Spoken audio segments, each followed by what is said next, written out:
Something about Mary. Alright, it's been a minute since I've uploaded this type of video. This is in correlation with Own the Day by Aubrey Marcus. I bought this long story short, since I already told the story in the first very tangent riddled ridiculousness that is my videos, episode 1 covering chapter 1 in the introduction. If you have any interest in catching up and checking that out, feel free to take a look at that video there or there. I can never remember which side it's on. So long story short, as told in that previous video, I have lost my day. I can never prioritize correctly. I can never really figure out what I want to do or what I need to do to get the right things done on time. I've had a couple revelations since that first episode on what I might need to start doing, especially with client work, because right now my client work is very backed up. I'm actually leaving tonight to add even more client work to that workload. And I'll either cover that in a different video or I'll cover it on another channel, because I want to try to keep the business stuff off of this channel as much as possible. So with all that said, a bunch of projects backed up, and then, trying to fit in family time, personal time, and work time has really just been kind of a challenge. And a part of that is just, my day is, I don't own my day. The day owns me, essentially. I've heard about this a couple of times. I actually listened to a podcast where he mentions the book and mentions another book that I'm probably going to try to read after this. And this was actually on the way down to San Diego, or down to LA before I went to San Diego, listening to that podcast. So it's kind of like perfect timing, I guess you could say. Or it's when marketing meets need. So immediately bought the book, got home. My plan is to read the book, every chapter, sit down and talk about the takeaway and sort of how I feel about what he's talking about. And so far it's been really good.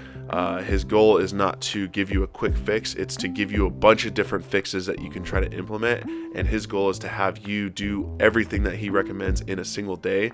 And the likelihood of something sticking is high. So if at least one of the many things that he recommends sticks, you're going to change the course of your day completely. First chapter was about hydration and a sort of like a proper morning routine. And this next chapter is all about breath and the shock of cold and the importance of implementing cold in your lifestyle. So before I jump into it, actually, I never said what's up, crew. Welcome to another video. Before we jump into this, down below there is a link for this book from Amazon. That is a commission-based link. So if you do buy the book and you want to come follow along with me and kind of try to own your day, join in. I also have a link down there for Discord. It is a sort of chat-based application where we can kind of we can bring the community into that forum, and we can have a conversation together about stuff that we find in this book, future books, or content, or other things that have to do with fitness, health, lifestyle, stuff like that. Chapter 2, like I said, is about breath and cold. What he recommends for breathing, and like I said in the first episode, I'm not going to go into too much detail. I'm going to try to give you as much as I can without spoiling the book. There's a reason why he wrote it, and there's a reason why I recommend you buy it, is because it's a good read, and I want you to learn from it, not from me. But getting into it, Aubrey talks about a very specific breathing technique, and I've never really been one to buy into techniques when it comes to breath. I just never felt like I could take things like that seriously. It's just like meditation. I'll sit down, close my eyes, and try to think, and then I kind of get over it after a little bit. Or Ramwad. If Ramwad doesn't have a really good soundtrack behind it, I sort of get lost in my mind, and I kind of get over the Ramwad, even though it has nothing to do with quieting my thought process. It has everything to do with stretching. If I can't focus on something else other than what I'm thinking, I get over things really quickly. So breathing is sort of the same thing. Or like when I was in karate back in the day, way back in the day, because I'm an old guy, I could not take katas or katas. Kata? I couldn't take them seriously. Those are like the forms where you're like, you turn, you punch, you step, you kick. It's just, those things just never really, I never felt in place with those. So he has a very specific breathing technique. He also goes over different ways that you can kind of implement breathing. But the takeaway that I had from that specific part of the chapter, or that topic, is just owning my breath.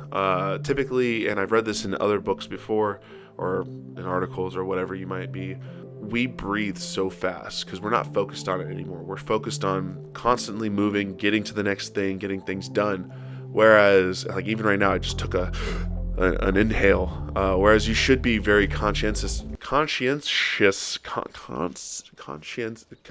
aware of your breath.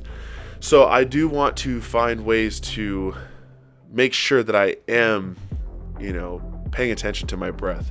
Am I taking quick, short breaths and sort of exhausting myself throughout the day? Or am I taking a couple moments to really be with myself, get the oxygen that I need to function, get my brain going very well?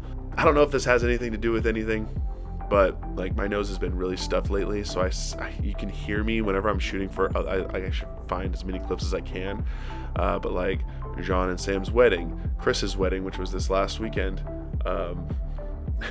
Any other video where the camera is like right here, you can hear me going. I sound like the kid from Hey Arnold, who's like always stalking Helga. He's like, it's terrible. So in that respect, I really need to focus on my breath every once in a while, or at least take a moment to fix my breath, because I'm always deep breathing through my mouth, and it's bad. So this can do a number of things throughout the day, but he also specifically talks about the morning and how you can sort of have a cup of coffee without having a cup of coffee.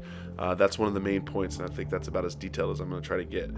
If you do a specific type of breathing technique, you're going to wake your body up, you're going to get your blood flowing, and you're going to feel a little bit more alert and awake and ready to go.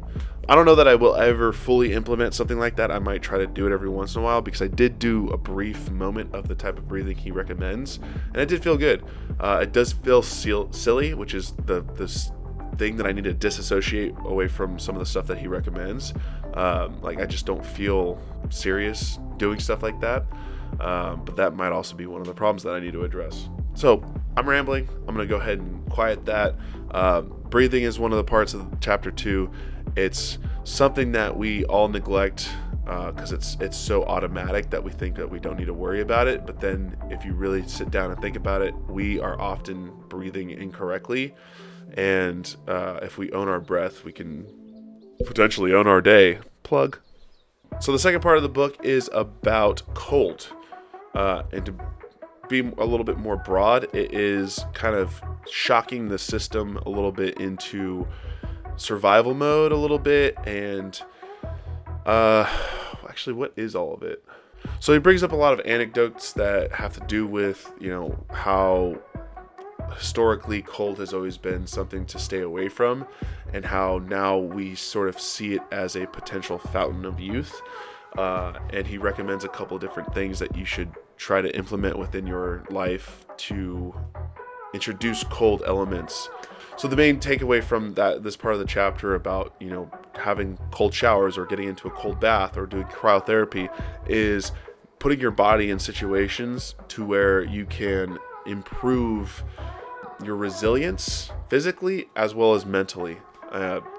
The main thing that we often do, which is something that he does in the book, he talks about how, the common practice across humanity right now, or our society, and then what we could be doing or what we should be doing according to him.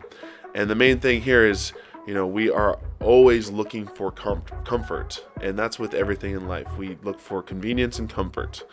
Cold is not comfortable. I don't know anyone who really loves cold. Typically, it's just something that they can deal with and they use, but like no one likes being freezing cold. So we fight for comfort. We stack blankets on top of ourselves. We get into a hot shower. But we need that cold every once in a while to sort of reinvigorate the body and to let ourselves know mentally that we can handle something like that. If you can handle a plunge into an ice cold bath of water, or the sharp daggers of freezing cold water coming down from the shower head, you can handle the rest of the day. So those are some of the anecdotes he brings in there. So like I said, this has been an incredible book so far, and I hope to continue to read it quicker than I have been. I think what's sort of slowing me down is me wanting to do this. I don't want to get too ahead of the book and then have to recall old chapters. So when I finish a chapter, I put it down until I'm able to do this. Hopefully I'll be able to do this a little bit more often and we can just get this done a little bit faster. I also want to try not to ramble as much as I do, but you know, man, this video is going to be long. But that's it for today. Hope you enjoyed it. If you're new, join the crew. And if you're not new, tap and go to that like button, leave a comment, share this video. Those are the ways we grow the those are the ways we grow the crew. And remember, buy this book. It'll help the channel, but you'll also learn a bunch of things. Without the back of the book, I just showed you the back of the book. Buying the book helps the channel, but it might also help you out a lot. I love this book so far, and I can't wait to finish it. I'll see you later, crew. Ba-da-ba. I love the way this looks. It's gonna be great. Da da da da.